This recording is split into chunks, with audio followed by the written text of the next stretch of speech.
السلام علیکم ورحمۃ اللہ وبرکاتہ۔ الحمد للہ رب العالمین،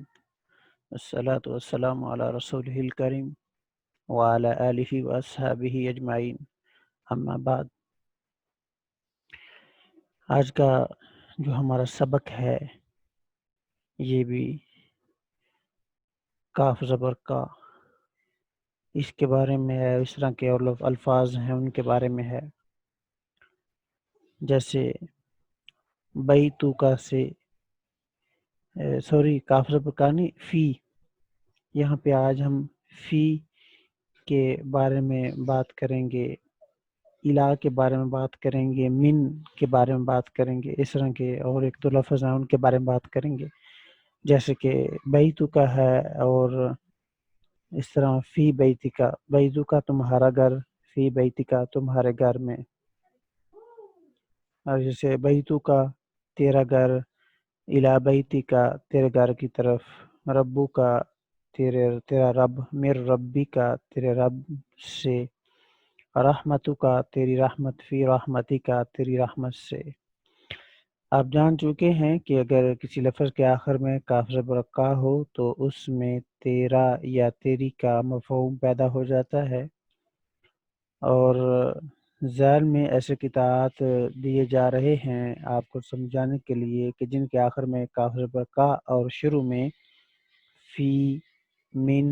الہ اور انا وغیرہ میں سے کوئی حرف آ رہا ہے۔ آپ ان حروف کے معنی جان چکے ہیں، لہذا قطعات کا ترجمہ جو ہے وہ آپ بآسانی سے کر سکتے ہیں۔ جیسے کہ کاف زبر کا کی طرف منسوب کچھ یہ نیچے الفاظ ہیں، ان کے شروع میں من آیا ہے،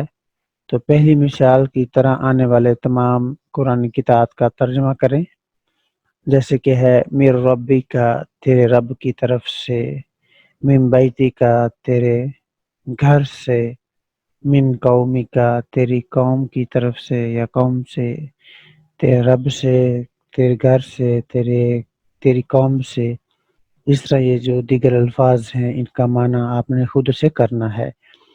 اور اس کے بعد ہے کاف کی طرف منسوب الفاظ کے شروع میں فی آ جائے، تو پہلی مثال کی طرح تمام جو قرآن کی طاعت ہیں ان کا ترجمہ کریں، جیسے کہ فی رحمتی کیا ہے تیری رحمت میں، فی صدری کا تیرے سینے میں، اور اسی طرح دیگر جو الفاظ ہیں ان کا معنی کریں۔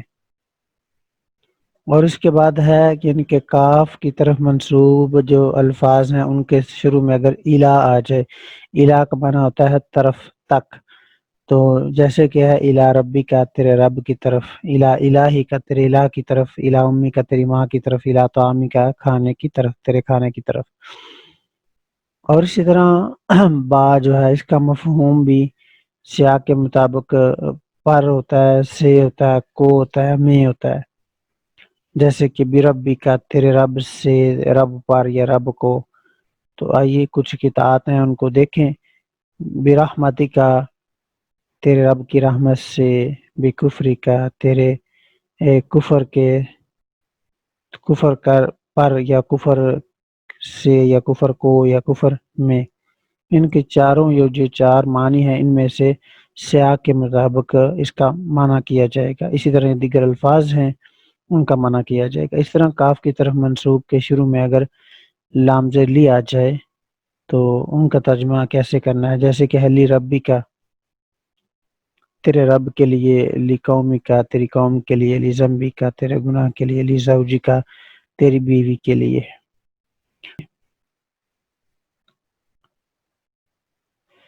کاف کی طرف منسوب یعنی کہ الفاظ کے شروع میں اگر ان آ جائے، عین زبر ان، اس کا مطلب تھا کے بارے میں آ جائے تو اس کا معنی کیسے کریں، جیسے کہ ربی کا تیرے رب کے بارے میں، ان قومی کا تیری قوم کے بارے میں، ان قولی کا تیری بات کے بارے میں، ان سبیلی کا تیرے راستے کے بارے میں۔ اور اسی طرح اس کے بعد ہے قاف کی طرف منسوب ان الفاظ کے شروع میں اگر اعلیٰ آ جائے تو پھر ان کا ترجمہ کیسے کریں گے، جیسے کہ اعلیٰ قلبی کا تیرے دل پر، اعلیٰ کا معنی ہوتا ہے پر، اعلیٰ ربی کا تیرے رب پر، اعلیٰ والدتی کا تیرے والدین پر۔ کاف کی طرف منسوب ان الفاظ کے شروع میں اگر انا یعنی کہ جس کا معنی بے شک ہوتا ہے آ جائے تو اس وقت ہم اس کا معنی اس طرح کریں گے جیسے کہ ان ربک کا بے شک تیرا رب، ان صلاتک کا بے شک تیری نماز، ان ابنک کا بے شک تیرا بیٹا، ان شانک کا بے شک آپ کا دشمن۔ تو یہ پڑھنے کے بعد نیچے جو یہ کچھ قرآن کی تعداد لکھے ہوئے ہیں، ان کا معنی آپ بڑی آسانی سے کر سکتے ہیں۔ یہ جو قرآن کی تعداد ہیں ان کا معنی آپ نے کر کے کاپی پہ لکھ کے سینڈ کرنا ہے، جیسے یدک فی جیبک، آپ کا ہاتھ آپ کی جیب میں، نصر من ربک فضلا من ربک الی طعامک من ربک رحمتا من ربک طائف من ربک من ربک الی فرعون۔ ٹھیک ہے، ایک تو یہ کرنا ہے، اور دوسرا جو نیچے والا ہے یہ والے جو الفاظ ہیں الحق من ربک ان ربک واسع المغفرہ، یہ پیچھے الفاظ پڑے ہوئے ہیں، ان کا معنی آپ جانتے ہیں، جن کا معنی نہیں، جو نئے الفاظ ہیں ان کا معنی ساتھ لکھا ہوا بھی ہے۔ اور پھر بھی اگر کسی چیز کا معنی، کسی بات کا معنی سمجھ نہیں آتا ہے تو وہ آپ پوچھ سکتے ہیں۔ تو اس طرح یعنی کہ وہ یہ ہے نا، یہ گزشتہ سبق یہ والا یہاں سے لے کے یہاں تک جو ہے یہ سارے آپ نے کاپی پہ حل کر کے مجھے سینڈ کرنے ہیں، دکھانے ہیں۔ اور اسی طرح ہم کچھ اور الفاظ کو دیکھتے ہیں کہ جن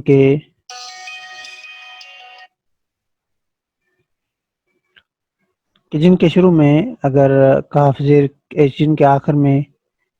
کاف آتا ہے، کاف زبر کا، وہ کاف کی طرف منسوب ہوتے ہیں، جیسے کہ ربو کی طرف ایک اور لفظ منسوب ہو گیا، جیسے کہ ربو کے نیچے زیر آ گئی، یعنی کہ کاف زبر کا کی طرف منسوب لفظ ربو کی طرف ایک اور لفظ منسوب ہو گیا، تو جس کی وجہ سے ربو کے نیچے کاف کے نیچے زیر آ گئی۔ ان الفاظ کو بھی آپ بآسانی سمجھ سکتے ہیں، جیسے کہ ہے رزق ربی کا، رزق یعنی کہ ایک اور لفظ جو ہے یہ منسوب کیا گیا ہے ربی کی طرف، تو رزق ربی کا تیرا رب، رحمت ربی کا، وہاں پہ تھا نا ربو کا، با کے اوپر پیش تھی، یہاں پہ با کے نیچے زیر آ رہی ہے۔ اور اس طرح حمد ربی کا، تیرے رب کی حمد۔ اور اسی طرح یہ جو دیگر آپ الفاظ دیکھ رہے ہیں کتاب، ان کا ترجمہ کرنا ہے۔ اور اس طرح یہ جو الحمدللہ جو یہ اب نیچے کچھ آیات لکھی ہوئی کتاب، ان کا ترجمہ آپ بآسانی کر سکتے ہیں، یہ اتنا مشکل نہیں ہے۔ اور اس طرح ہماری آخری بات ہے کہ الآخرہ، آخرت، ان الآخرہ، ان کا معنی ہے کے بارے میں،